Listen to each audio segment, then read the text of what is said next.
Shalom à tous, shalom peuple de Dieu, shalom bien-aimés, bienvenue au centre de restauration de l'âme. Le Seigneur fait des transformations où il nous restaure, où il nous ramène à lui, il nous emmène en profondeur dans une intimité, il nous révèle en fait le Dieu qu'il est. Alors aujourd'hui notre thème se porte sur le chrétien et les compagnons, les compagnies, les personnes de bonne compagnie et les personnes de mauvaise compagnie. Alors l'exhortation aujourd'hui va nous être donnée par notre bien-aimé et pasteur Geneviève Bala.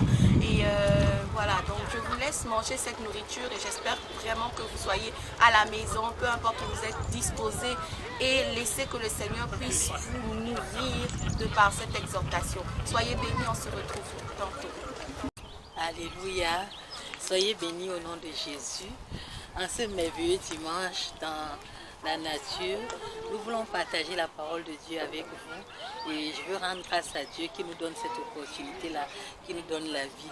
Je veux remercier le Seigneur aussi pour mon époux qui est vraiment une aide spéciale et qui nous soutient et qui est derrière la caméra aussi, qui fait tout ce travail-là. Vraiment, merci chérie. Aujourd'hui, nous voulons parler des mauvaises compagnies qui corrompent les bonnes mœurs. Les mauvaises compagnies, hein, ma bien-aimée? Amen. Les mauvaises compagnies. Les mauvaises compagnies qui corrompent les bonnes mœurs. Alors, la compagnie, qu'est-ce que c'est? C'est tout simplement le fait de la présence auprès de quelqu'un, manifester sa présence auprès de quelqu'un. C'est aussi le fait d'être avec quelqu'un. Et ça peut être en groupe, ça peut être deux personnes. Et on peut être en compagnie lorsqu'on est avec son mari ou avec sa femme. On peut être en compagnie lorsqu'on a des amis. On peut être en compagnie même dans la foi entre frères et sœurs en Christ. On peut être en compagnie dans un groupe où il y a plusieurs personnes. Peu importe le lieu, peu importe la personne, la compagnie c'est toujours avec quelqu'un. Mais maintenant, il se trouve qu'au niveau des compagnies, il peut y avoir des mauvaises, il peut aussi avoir des bonnes. Lorsqu'on essaie de voir la définition du mot mauvais, on se rend compte que c'est un comportement erroné envers une personne. Ça peut être une perversion, ça peut être quelque chose ou bien une relation qui est défectueuse, ça peut être quelque chose de détestable même. Donc ça va un peu dans la profondeur. C'est quelque chose de méchant, ça peut être quelque chose, ça peut aussi être une personne ou une personne qui nous cause du mal et qui nous cause des ennuis et plusieurs personnes dans un groupe qui peuvent être une pierre d'achoppement pour nous. Et à cet effet-là, la Bible nous parle du levain en disant qu'un peu de levain fait monter la pâte. Alors, j'aimerais juste qu'on lise un passage biblique qui va être comme le passage qui va nous éclairer dans ce partage que nous allons avoir. Ma soeur, est-ce que tu peux nous lire le livre de 1 Samuel chapitre 18 verset 3? Oui, alors je lis au nom de Jésus dans le livre de 1 Samuel 18, chapitre 18 verset 3. Il est écrit: Jonathan fit alliance avec David parce qu'il l'aimait comme son âme. Le 4, il ôta le manteau qu'il portait pour le donner à David et il lui donna ses vêtements, même son épée, son arc et sa ceinture. Amen. Alléluia, je sais pas si on voit là un signe d'une bonne compagnie. Un signe d'une bonne compagnie de quelqu'un.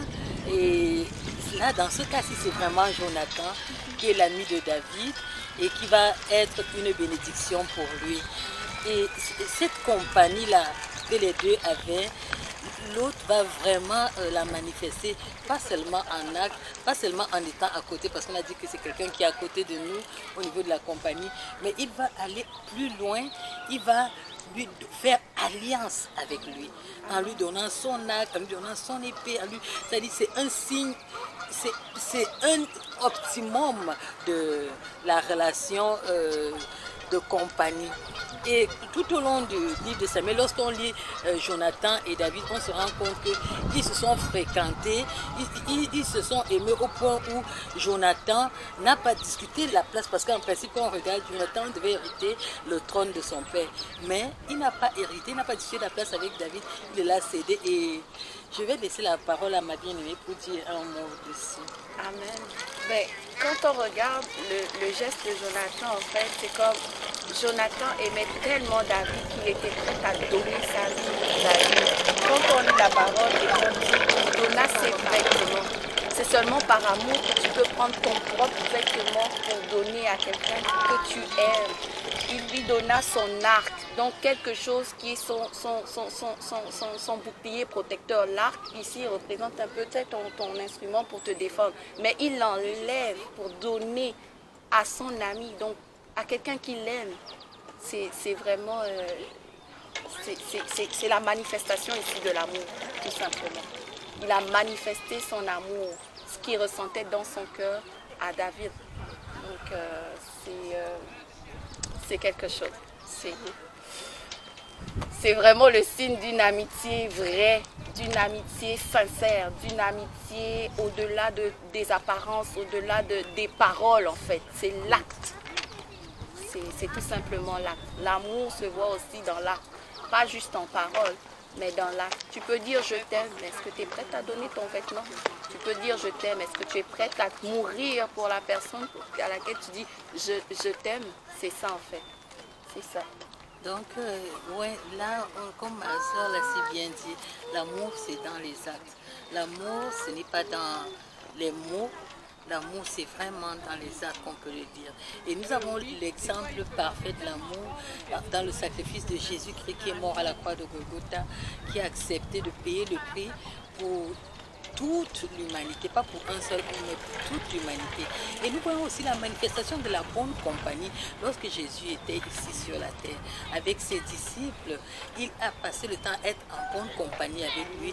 Et quand il était, la bonne compagnie se manifestait à ce moment-là par les enseignements qu'il donnait à ses disciples, par l'amour de Dieu qu'il pouvait transmettre au travers de ses enseignements, par le fait de les accompagner, par le fait de les soutenir, par le fait de guérir des malades, par le fait de réconforter, de ressusciter des morts, par le fait, il a manifesté vraiment l'exemple parfait de la bonne compagnie.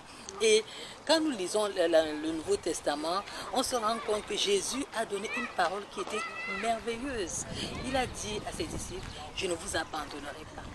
D'où l'existence et la présence du Saint-Esprit.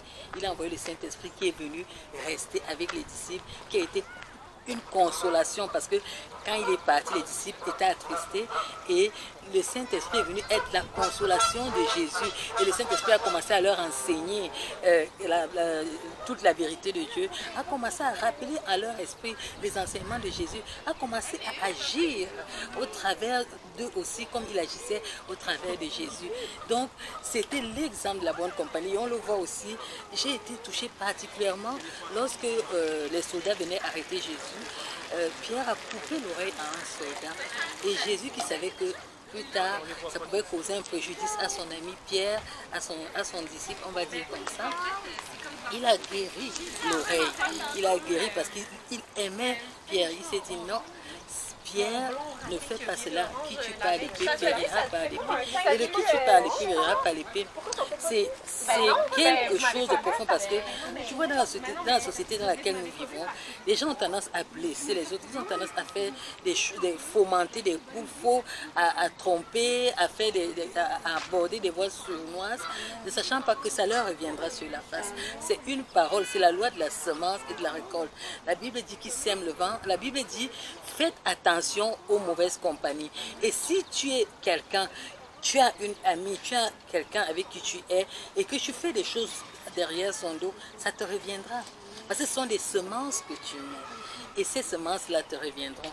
J'ai un autre exemple patent qui m'a frappé. En regardant des émissions, j'ai vu une petite vidéo où il y a une dame qui marchait comme avec son ami, elle est en train de marcher en route et puis subitement elle regarde vers la route, elle voit comme le bus qui arrive, elle bouscule son ami tombe. Heureusement la roue n'a pas écrasé la dame, sinon elle allait mourir.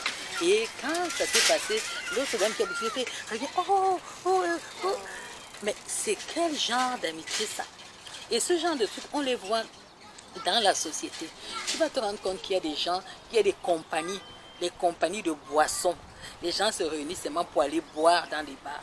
Tu vas voir d'autres personnes, les compagnies d'adultère. Il a son ami, quand il cause avec son ami, là, c'est la femme, là, comment tu trouves? Oh, l'homme, là, comment tu trouves? Ils sont seulement amis. Ce qui leur rapproche, c'est l'adultère qu'ils font. Ce qui leur rapproche, c'est la calomnie qu'ils font. Ce qui leur rapproche, c'est... Il y a l'exemple de ça, Joab, le chef de guerre de David. Il était l'homme de main de David. Et David, c'était lui qui avait la mission d'aller faire tuer Uri. Tu comprends? Parce que David avait pris la femme d'Uri et il fallait que Uri meure. Parce qu'on allait découvrir que David a couché avec elle et puis il a enceinté. Et c'est Joab qui était chargé de la sale besogne. Donc Joab était l'ami de David, était le combattant de David, mais il était la mauvaise compagnie qui était chargée de sales besognes chez David. Parce qu'il savait très bien ce que David avait fait. Et il y a des amis aussi qui sont, ou des compagnies, qui peuvent être des compagnies de découragement dans nos vies.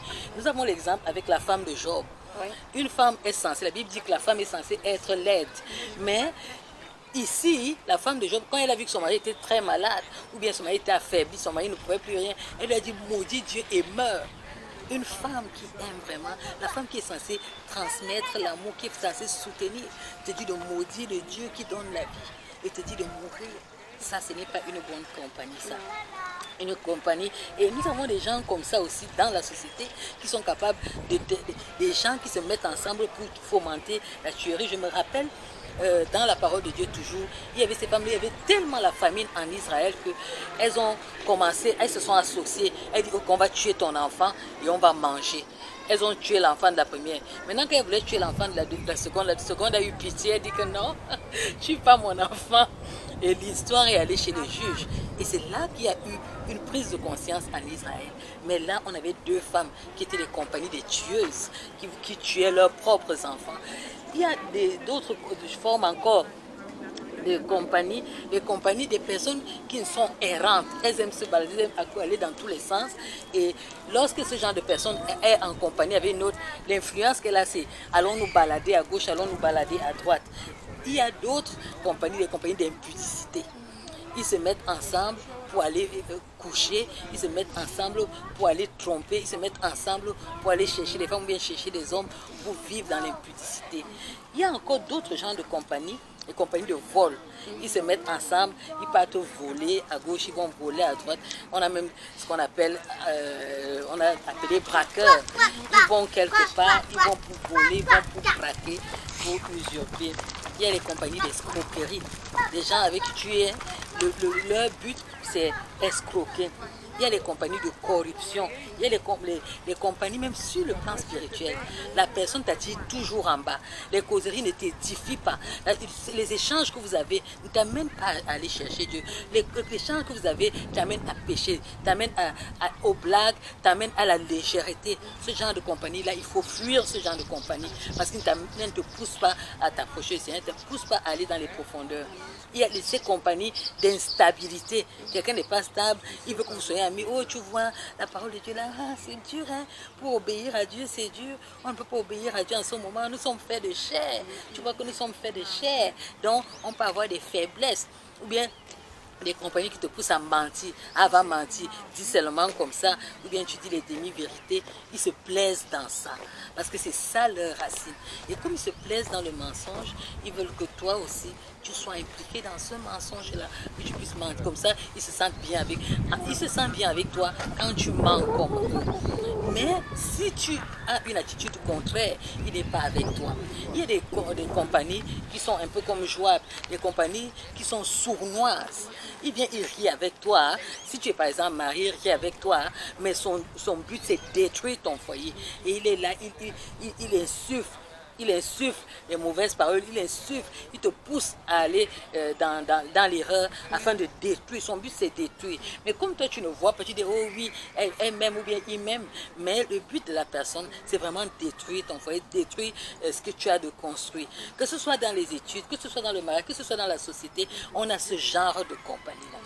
Je ne sais pas, avant qu'on passe à autre chose, si tu avais quelque chose à dire par rapport à ça. Oui, c'est tout simplement, tout ce qui a été partagé, c'est de dire...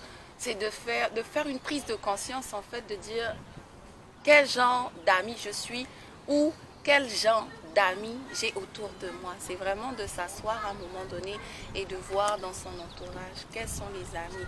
Et l'exhortation qui me vient rapidement à cœur, c'est toujours de dire, Seigneur, telle personne est rentrée dans ma vie. Quel est le but? Quel est l'objectif? Pourquoi elle est avec moi? C'est la meilleure chose qu'il faut faire. Amen. Nous allons voir plutôt les bonnes compagnies maintenant parce que c'est vrai, le mur est noir, mais on a aussi des gens qui sont des bénédictions. Amen. La Bible nous parle aussi des bonnes compagnies. On a vu par exemple dans le cas de Jonathan et David, c'était une merveilleuse compagnie. On a vu dans le cas de Jésus-Christ, une merveilleuse compagnie. J'aimerais aussi parler du cas de Tabitha. Cette femme qui faisait tellement de bien au point où quand elle est morte, les disciples, on a dit qu'on veut, il faut qu'elle revienne à la vie parce que c'était une merveilleuse femme qui faisait beaucoup de bien, c'était une bonne compagnie. Amen. On a les compagnies de prière, Amen. des personnes qui, quand elles sont à côté de toi, elles t'amènent à prier, elles t'amènent à chercher Dieu. Ma soeur, viens, on prie. Tu as un problème, viens, on va chercher Amen. Dieu. Et nous voulons une percée, viens, on va chercher Dieu. Et tu veux évoluer, viens, on va chercher Dieu. Amen. Tu as un projet, une ambition, quelque chose que tu veux réaliser, viens, on va chercher. Amen. Ça, c'est une bonne compagnie. Amen. Elle t'amène dans les choses qui élèvent le nom du Seigneur. On a les compagnies de révélation. Elle a toujours une révélation de la part du Seigneur à partager avec toi. On a les compagnies qui te poussent à la croissance spirituelle. Amen. On a même les compagnies en dehors de la parole de Dieu et des études. Amen. Quelqu'un qui te pousse à étudier, vas-y, lève-toi. Est-ce que tu as étudié, tu as avancé dans ce que tu fais? Allez, go, vas-y, elle t'encourage. Ça, c'est vraiment bien. On a des personnes, que ce soit des études sur le plan scolaire, académique, il y a aussi les études même bibliques. Amen. Que, ma soeur, est-ce que viens, on étudie un peu tel thème? Qu'est-ce que tu penses? Et vous échangez, et c'est édifiant. Et ça garde vos pensées pures en Christ. Alléluia. On a ces compagnies-là qui aiment sonder les Écritures, vraiment. On a les compagnies de chorale. Là, la chorale, alors on va chanter. Trouvons un cantique. Et vous chantez, vous louez Dieu. La présence de Dieu descend. Vous êtes remplis du Saint-Esprit. On a les compagnies de travail, quand vous allez au boulot. Mais dans les compagnies de travail, généralement, on se rend compte que finalement, il y a des affinités, il y a la familiarité qui engendre le mépris. Et puis, se retrouve en train de faire n'importe quoi. Amen. Il y a des compagnies d'encouragement, comme j'ai dit tout à l'heure. Il y a des personnes qui sont comme des Josué et des Aaron à côté de toi, Amen. qui te soutiennent. On a l'exemple, par exemple, dans la parole de Dieu, où il y avait la bataille d'Aï, et Aaron tenait la main de David, Josué tenait, afin que, parce que quand il tenait la main de David en haut, le peuple, il y avait la victoire d'Israël. Donc, il y a des gens comme ça que Dieu te met, qui sont des soutiens spirituels et qui te poussent à aller de l'avant. Il y a des compagnies qui tiennent ferme dans la foi, qui te poussent à ne pas pécher contre Amen. Dieu. On a par exemple Shadrach, Meshach et Abed-Nego, qui étaient 3 compagnons, mais qui tenaient ferme, qui ont dit qu'ils ne vont pas baisser, courber la tête devant la statue de Nebuchadnezzar. Et ils sont restés fidèles. Shadrach n'a pas dit, oh pardon, faites vos choses, moi je ne suis pas là. Il est venu et puis il a soutenu ses compagnons et Dieu a montré sa gloire. Donc quelque part, parfois dans nos compagnies, le Seigneur est avec nous. Et il y a aussi ces compagnies-là, des gens qui, ça j'ai déjà parlé de ça, des gens qui passent le temps à critiquer, à murmurer. Ils te regardent, tel là, regarde comment il est, où est-ce que tu trouves ci, est-ce que tu ne trouves pas ça, ils critiquent. Et quand tu ne vas pas dans ce sens, il essaie de te convaincre, regarde que c'est noir, le côté là c'est noir, qu'est-ce que tu penses, c'est noir, regarde, c'est noir. Si tu dis non, écoute, ou bien tu essaies d'avoir une position neutre, ça ne fait pas leur affaire. Il faut que tu critiques comme eux, il faut que tu insultes comme eux, il faut que tu murmures. Quelqu'un se lève le matin, commence à dire, oh, temps n'est pas bon, il fait tellement chaud, il se plaint, il vient à côté de toi, il se plaint tellement que au sortir de la compagnie, au sortir du fait que tu as été à côté de lui, tu te retrouves à trouver que le soleil est trop fort. Pourtant, toi, tu ne sentais pas cela, mais il t'a influencé par ses paroles, par sa manière d'être. Il y a des gens qui sont tes amis, mais qui cherchent à découvrir ton secret. Il est avec toi, il marche avec toi. Oh, quel est le secret de Daphné? Qu'est-ce qui fait qu'elle soit comme ça? Pourquoi elle est comme ça? Il te sonde. Dis-moi, comment tu as fait? Je veux savoir, et je veux savoir, et je veux savoir. Il y a ces personnes-là. Par exemple, tu es à côté de quelqu'un. Pourquoi la parole de Dieu nous dit de nous méfier des mauvaises compagnies? La personne reste à côté de toi, hein? Mais c'est quelqu'un qui aime insulter. C'est une femme querelleuse, c'est un homme querelleur. Il est toujours en train de dire des mauvaises paroles. À force de rester dans un environnement où on dit des mauvaises paroles, tu vas te retrouver en train de dire une mauvaise parole, 2, 3, après ton langage, ça sera les mauvaises paroles. En fait, il faut savoir choisir sa compagnie. Les gens Tu es, par exemple, ça se voit beaucoup chez les femmes, hein. C'est-à-dire, elle aime insulter, elle se met à insulter son mari, insulter tout le monde, et toi qui es à côté, elle est étonnée, comment tu vois, regarde son comportement, elle dit, c'est comme ça, toi aussi tu embarques, oui, il a fait ça, et ça se retrouve dans les insultes, alléluia. Il y a d'autres gens, hein, il avait une situation stable, ou bien elle avait une situation stable, elle va être divorce. Elle divorce comme ça, hein. Si tu étais son ami ou bien son ex ou je sais pas trop quoi, elle veut que tu divorces aussi. Parce que toi, tu es dans une situation, elle cherche à être dans ta compagnie, elle utilise la langue doucereuse, elle utilise de te séduire, et toi tu es là, oui, comment, oui, c'est mon ami, oh non, ne fais pas ça, hein. Et pendant que tu te plais dans ce langage, elle insuffle son venin jusqu'à ce qu'elle te pousse à regarder l'autre comme elle regarde. Oh ceci, oh cela, voilà ce que j'ai vécu. Tu écoutes, c'est comme l'évangile en écoutant la parole de Dieu. La Bible dit, la foi vient de ce qu'on entend. Si tu entends les discours décourageurs, les discours destructeurs, les discours qui peignent l'autre en noir, à un moment donné, tu vas commencer à voir cela en noir. Il y a une expérience que les gens ont essayé de montrer où on entrait dans une salle et la personne entrait, à un signal, il se levait. Et on s'est rendu compte que tous les gens qui étaient autour, à un moment donné, quand le signal se faisait, ils se levaient spontanément. Ils ne savaient pas pourquoi, mais ils se levaient spontanément. Tu vois, il y avait cette influence au point où, quand tu étais nouvellement arrivé, quand le signal se fait, pam, tout le monde se lève, on te dit lève-toi, lève-toi. Celui-là qui te dit lève-toi, il ne sait pas pourquoi on se lève, mais il dit quand même lève-toi. Donc c'est une manière de dire que quelque part, les mauvaises compagnies peuvent t'influencer. Là, c'était une compagnie, un groupe de personnes, et il y avait cette influence-là. Et quand on posait la personne à la fin de l'expérience que pourquoi tu t'es levé? Non, c'est parce que l'autre s'est levé. On demande pourquoi tu t'es levé? Non, c'est parce que l'autre. Vous n'avez pas vu le signal. Après le signal, on se lève. On se lève pourquoi? C'est dans un cabinet. Personne ne sait pourquoi on se lève, mais ils se lèvent tous au signal. Parce que c'est ce qu'ils voient. Et la société est comme ça. Je prends un autre exemple, sont les compagnies. Nous sommes dans un pays où il fait froid. Quand la neige commence ici, tout le monde porte un manteau. Est-ce que tu viens d'arriver ici, tu ne sais pas qu'il faut porter le manteau, tu peux mettre une couverture. Après, tu vas voir que tout le monde a un manteau. Sans qu'on te dise, va porter le manteau, tu vas aller porter le manteau. Et tu vas aller porter, tu vas te rendre compte que non, il faut qu'on porte le manteau. Et c'est après que tu vas dire, ah oui, le manteau me couvre mieux, je suis. Mais tu vas d'abord faire spontanément ce qu'on fait. Donc, quelque part, la compagnie, le milieu dans lequel nous sommes, peut nous influencer. Alléluia. Je vais laisser ma bien-aimée dire quelque chose avant de continuer. Oh, c'est tellement bénissant l'exhortation de notre pasteur ici. Et waouh, en tout cas, plus elle parle, plus c'est comme, tu sais, ça revient dans l'esprit pour dire waouh, qui nous entoure, avec qui on est, quelles sont les compagnies qu'on a, quelles sont les bonnes personnes que le Seigneur a emmenées. Est-ce que nous-mêmes aussi, je reviens toujours sur nous, parce que des fois nous-mêmes, on ne se connaît pas forcément tel qu'il faut. Est-ce que nous sommes une bénédiction pour l'autre? Est-ce que nous sommes une personne, au lieu d'encourager, on est là pour nuire? Comment est-ce qu'on parle? Comment est-ce qu'on voit les autres? Comment est-ce qu'on intervient? Comment est-ce que le monde qui nous entoure agit de façon à pouvoir glorifier le nom de Dieu dans la vie de chacun, quoi. Donc c'est vraiment, en tout cas, moi ça m'a béni, ça me bénit et ça me parle tellement, et je prie aussi que celui qui écoute, celui qui entend, s'asseye et fasse le point avec lui-même. Alléluia. Tu sais, quand tu parles de ça, tu parles de nous, ça me rappelle un comportement que j'ai observé où j'ai été vraiment bénie. C'est-à-dire, deux enfants de Dieu qui se retrouvent à un endroit, ils sont révoltés par ce qu'ils voient. Et ils sont révoltés et ils adoptent un comportement contraire pour s'insurger. Et pendant qu'ils adoptent ce comportement contraire-là, dans le lieu où ils se trouvent, à cause de l'attitude des gens, ils se rendent compte qu'ils sont différents. Donc, ils ne doivent pas faire, malgré que les autres font le faux, malgré que les autres usurpent, malgré que les autres prennent ce qui est donné gratuit pour en mettre des prix exorbitants. Amen. Ils ont dit non, ok, ils ont mis des prix exorbitants. La bonne question, ce n'est pas les prix exorbitants. La bonne question, c'est est-ce que la chose nous plaît? Est-ce que nous en avons besoin? Amen. Alors nous allons prendre.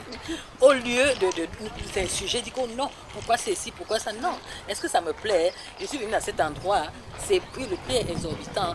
Bon, je vais prendre parce que c'est important pour moi. Donc c'est un peu une bonne attitude. Et parce qu'ils avaient la crainte de Dieu. D'autres, ils se seraient mis à murmurer, à remurmurer, à murmurer. Et d'autres gens, ça c'est quelque chose qui est remarqué dans la société, même dans la vie chrétienne. C'est-à-dire quelqu'un fait une erreur et il incite l'autre à le couvrir en mentant pour lui. Beaucoup de gens le font et vraiment, nous devons faire attention. C'est pas bien. La personne qui est à côté de toi et qui t'incite à mentir, qui t'incite à aller contre la parole de Dieu, tu dois prier pour cette personne. Amen. Alléluia. Amen. Prier, vraiment, aller dans les profondeurs et savoir est-ce que c'est vraiment la personne que Dieu a mis à côté de moi? Est-ce que c'est la personne avec qui je dois marcher? Parce que si quelqu'un t'incite au mensonge, tu ne sais pas demain à quoi elle va t'inciter. Alléluia. Amen. Donc, il y a d'autres choses encore, malheureusement, qu'on observe aussi, même dans la foi, des frères qui escroquent d'autres. Il incite, il vient, il raconte une histoire rocambolesque pour escroquer. Ils sont là, il est avec l'autre, mais sa compagnie, c'est escroquer. C'est comme une compagnie de parasites. Donc il avait l'autre, il est là pour prendre bénéfice sur l'autre. Il avait l'autre, il est là pour escroquer l'autre. Il avait l'autre, il pense d'abord à... Voilà, le bon thème, c'est l'égoïsme. Amen. Il pense à lui-même, il pense à ce qui est bien pour lui, il pense à ce qui est bien pour son environnement, sa famille et tout, au lieu de penser à ce qui est bien pour tout le monde. Tu comprends? À ce qui est bien pour la compagnie avec laquelle tu es, à ce qui est bien pour les gens qui t'entourent, à ce qui est bien. Le Seigneur a pensé d'abord à nous. Amen. Il n'a pas pensé. Et il dit qu'une seule brebis, il a donné le bon exemple. Il dit que s'il avait 100 brebis et qu'une seule se perd, il laisse les 99 parce que les 99 sont sur le bon chemin. Il va chercher celle qui est perdue. C'est le bon exemple qui tue l'égoïsme, qui tue l'égocentrisme, qui nous amène à penser aux autres. Si nous pensions seulement à nous, je ne pense pas qu'on serait en train de se dorer sur le soleil. Il faut penser à nous, il faut penser aux autres. Si le Seigneur met quelque chose dans notre cœur et nous savons que c'est édifiant, ça peut aider ton frère, ça peut aider ta soeur, il est important de partager ça. Amen. Afin que l'autre soit édifié et qu'il change. Afin que l'autre comprenne que sa conduite n'est pas bien devant le Seigneur. Alléluia. Donc, je parlais de ces personnes-là qui usent de manipulation. Voilà un autre terme aussi.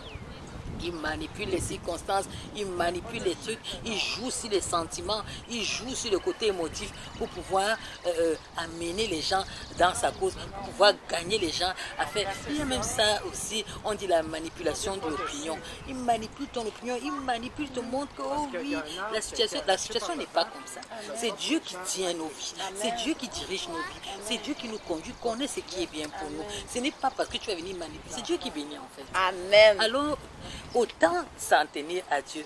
J'ai un autre exemple qui m'a vraiment choqué dans la parole de Dieu, c'est l'exemple de David et Goliath. L'histoire nous raconte dans la parole de Dieu que dans 1 Samuel chapitre 17 versets 28 à 30, on peut le lire. Vraiment, vous allez voir quelque chose de... C'est vraiment 1 Samuel chapitre 17. 28. Oui, je lis au nom de Jésus. Eliab, son frère aîné, qui l'avait entendu parler à ses hommes, fut enflammé de colère contre David. Et il dit, « Pourquoi es-tu descendu et à qui as-tu laissé ce peu de brebis dans le désert? Je connais ton orgueil et la malice de ton cœur, c'est pour voir la bataille que tu es descendu. » David répondit, « Qu'ai-je donc fait? Ne puis-je pas parler ainsi ?» Et il se détourna de lui pour s'adresser à un autre et fit les mêmes questions. Le peuple lui répondit comme la première fois. Alléluia. En fait, je fais lire ce passage parce que là, on voit David qui est en mission par son papa, qui doit lui donner à manger, rendre visite à ses frères qui sont en guerre. Est-ce que tu comprends? Donc la présence de David là-bas n'est pas erronée. Ce n'est pas pour venir voir la bataille comme son frère dit. C'est tout simplement pour venir leur donner à manger. Sauf que David a le cœur de Dieu. Tu comprends? Il se rend compte qu'il y a une situation de crise et il s'inquiète. Qu'est-ce qui se passe? On lui dit, écoute, là il y a Goliath qui est en train de nous menacer ici. Il dit, et qu'est-ce qu'on va faire à celui qui va tuer Goliath? Comment un homme peut vous menacer? Je ne comprends pas. Vous avez le Dieu Tout-Puissant et un homme vous menace. Et quand il se rend donc compte que, mais non, en fait, c'est vraiment une histoire de combat. Son grand frère, écoute ce que son grand frère dit. Donc ça veut dire que son grand frère considérait comme un orgueilleux, quelqu'un qui est irresponsable, à qui le bétail que le papa a confié, il ne prend pas soin. Et il a simplement trouvé cette occasion pour lui dire ça. Tu vois, parfois tu peux être en compagnie de quelqu'un qui dit c'est mon frère, c'est mon frère. Tu ne connais pas ce qu'il pense dans son cœur. Pour toi, tu es l'orgueilleux, le présomptueux, il ne garde pas, il est léger, il est ceci. Il passe le temps à te juger. J'ai aimé l'attitude de David ici. Quand il s'est rendu compte que son frère avait ce mépris, c'est même du mépris envers lui, il s'est détourné de lui. C'est la bonne attitude. Quand tu es face à quelqu'un, une mauvaise compagnie, qui t'amène à pécher, qui t'amène à calomnier, qui t'amène à usurper, à mentir, qui t'amène à aller à gauche au lieu de suivre la droiture, de suivre la parole de Dieu, détourne-toi comme David. La parole de Dieu le dit clairement, il a tourné le dos. Tourne le dos à cette personne. Ne t'attache pas aux sentiments, ne t'attache pas. Et le détachement spirituel, détache-toi de cette personne parce que cette personne t'amène à la perdition. Il s'est détourné de lui. Et quand il s'est détourné de lui, finalement, une autre chose aussi qui va toucher, la compagnie. Parce que David appartenait à un peuple. Le peuple bagarrait d'une certaine façon. Le peuple avait les épées. Le peuple faisait d'une certaine façon. Comme j'ai pris l'exemple ici là de porter le manteau. David ne s'est pas confondu à la foule. On lui a donné, Saül lui a donné sa grosse épée, son gros que va combattre. Voici avec ce qu'on combat, le petit garçon qui va aller combattre Goliath. Parce qu'ils étaient tous sûrs que Goliath allait le couper. Mais David avait ses armes à lui. Il avait la crainte de Dieu. Il a dit non, gardez vos armes. Tu viens avec moi avec la lance et les javelots. Je viens avec toi au nom de l'Éternel. Et là, il y a des moments où tu n'as même pas besoin de moi. Pour certaines batailles, pour certaines choses de ta vie, pour certaines percées spirituelles, pour certains avancements, c'est seul. Et quand nous regardons la vie, on se rend compte que généralement, les grandes batailles que nous gagnons, c'est seul. Ce n'est pas avec quelqu'un. Parce que l'autre va t'apporter ton raisonnement, il va t'influencer. Nous allons voir quelques passages qui vont nous en dire un peu long sur les compagnies, les bonnes compagnies. Dans le psaume 26, verset 4 à 6, il dit: ne t'assois pas avec les hommes faux, dissimulés. Donc, la bonne question, c'est celle que tu as dit tout à l'heure. Qui sont tes amis? Proverbe 4, verset 14 à 15, nous dit de ne pas entrer dans le sentier des méchants. Amen. Et Éphésiens 5, verset 11 dit: ne prenez point part aux œuvres infructueuses. Amen. Donc, il y a plusieurs œuvres. Il y a les œuvres qui sont fructueuses et les œuvres infructueuses. Donc, il dit de ne pas prendre part aux œuvres infructueuses des ténèbres. Apocalypse 18, verset 4 dit: sortez du milieu d'eux. Amen. Alléluia. Donc, comme je disais, comme David tout à l'heure, détourne-toi carrément des personnes qui commettent ce genre de trucs. Avec qui tu parles? De quoi parlez-vous? Cela te donne-tu de glorifier Dieu? Pourquoi parlez-vous dans des choses qui ne glorifient pas Dieu? Es-tu heureux ou fâché après la conversation avec ces personnes? Voudrais-tu adorer Dieu après avoir causé avec ces personnes ou après avoir échangé sur le fameux sujet qui vous plaît, qui met vos cœurs dans la joie? As-tu appris davantage sur la vie avec Dieu ou bien sur quelque chose qui apporte un plus dans ta vie, dans la conversation? Avez-vous des sujets constructifs? Cette causerie t'ajoute-t-elle un plus ou quelque chose dans ta parole, qui te suscite, qui te pousse à aller lire la parole de Dieu? La Bible nous dit dans Galates chapitre 6, verset 7 qu'on ne se moque pas de Dieu. Ce que tu sèmes, tu récoltes, comme il disait tout à l'heure. Alléluia. Donc, Proverbe 13, verset 20 dit: celui qui fréquente les sages devient sage. Amen. Donc, si tu fréquentes quelqu'un qui est insensé, c'est sûr que tu seras insensé. Amen. Il dit: celui qui se plaît avec les insensés s'en trouve mal. Il dit dans 2 Timothée 2, verset 16 à 18, d'éviter les discours profanes. Tu vois, ça va dans les profondeurs. Donc, il faut avoir de bonnes attitudes.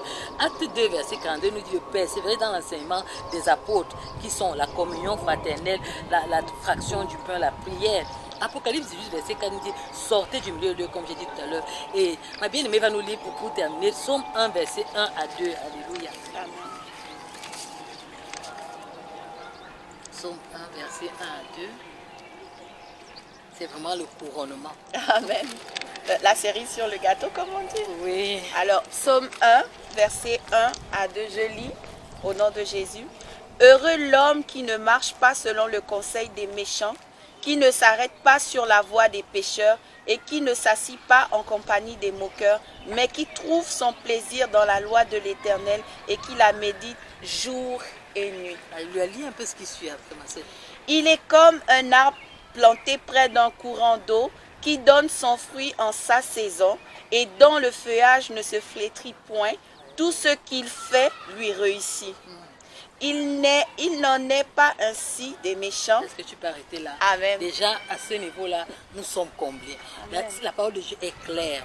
Heureux l'homme qui ne marche pas selon le conseil des méchants, mais qui trouve son plaisir dans la loi de l'Éternel. Vous savez cette merveilleuse parole que je vais nous laisser, et je vais nous laisser méditer chacun, que ce soit pas seulement ceux qui nous écoutent, mais nous-mêmes personnellement, de remettre notre vie en règle, de reconsidérer notre marche et de faire les choses comme le Seigneur. Puisqu'on a tout à l'heure là, quand on parlait de compagnie, je ne sais pas ce que tu as pu tirer. Qu'est-ce que tu peux dire, un mot de conclusion sur les mauvaises compagnies ou les bonnes compagnies? Vraiment, ça a été une lecture tellement riche d'exemples, d'enseignements, tellement du concret dans la parole. Le Seigneur nous parle en fait des mauvaises et des bonnes compagnies et il veut qu'on fasse le choix des bonnes compagnies. Alors, le mot final, c'est de te questionner toi-même. Es-tu une bonne compagnie ou une mauvaise compagnie? Ma sœur, es-tu une bonne compagnie ou une mauvaise compagnie? Exactement. C'est avec cette parole que nous te laissons aujourd'hui.